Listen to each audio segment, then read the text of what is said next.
Le grand débat ne se résume pas seulement aux réunions d'initiatives locales. L'on y trouve donc ces réunions d'initiatives locales, des contributions en ligne sur la plateforme numérique mise en place par la mission du gouvernement, où chacun et chacune peut remplir un formulaire numérisé ou bien adressé par courrier traditionnel sa contribution. L'organisation de stands fixes dans des points de passage très fréquentés, et puis enfin sera organisé vers la fin du processus de consultation des conférences régionales ayant vocation à faire la synthèse régionale des grandes préoccupations. Donc on a finalement quatre modes d'expression, en plus des cahiers citoyens qui sont ouverts généralement dans les mairies, mais pas seulement. Tout le monde peut initier un processus de consultation, qu'il soit réunion, stand ou cahier de participation citoyenne. Tout le monde est invité à le faire, institutionnel ou simple citoyen, si vous me passez l'expression de simple citoyen naturellement.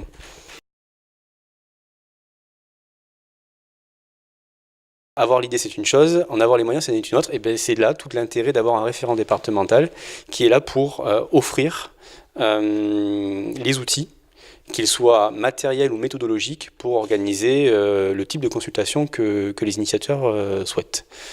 C'est pour ça aussi que localement dans les Landes, au-delà des organes de communication gouvernementaux qui sont indispensables à l'organisation de tout événement, je pense à l'adresse et au site internet www.granddébat.fr, on a créé localement une adresse mail pref-granddébat@land.gouv.fr, qui est en fait une forme de hotline sur laquelle on peut écrire au référent départemental et à son équipe pour lui soumettre toutes les difficultés rencontrées et tous les besoins, justement, pour organiser sereinement la consultation. L'organisateur du débat ou l'animateur synthétise à travers un compte-rendu la teneur de sa réunion. Ça fait partie de la crédibilité du dispositif que de ne pas associer les représentants de l'État localement.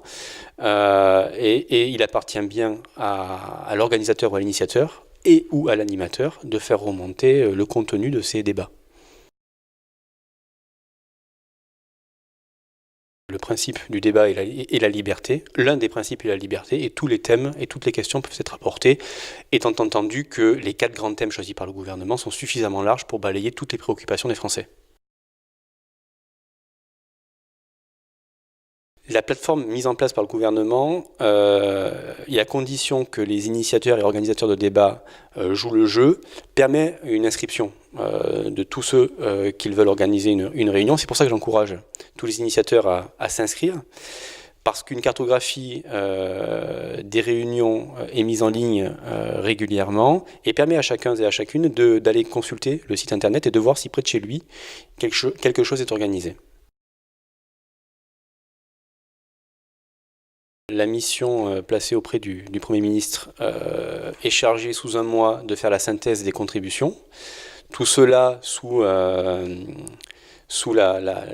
haute autorité, si vous me passez l'expression là aussi, d'un collège de garants, qui est là pour garantir de la fiabilité de la synthèse et de la fiabilité de la méthode, qui est mise en place également pour recueillir l'ensemble de ces contributions. Donc tout ce qui concerne les questions de la portée nationale, on peut se référer au site du granddébat.fr. Et pour ce qui est des problématiques très structurelles lando-landaises, conjoncturelles lando-landaises, on s'en remet et on pose les questions surtout sur l'adresse internet que je vous indiquais.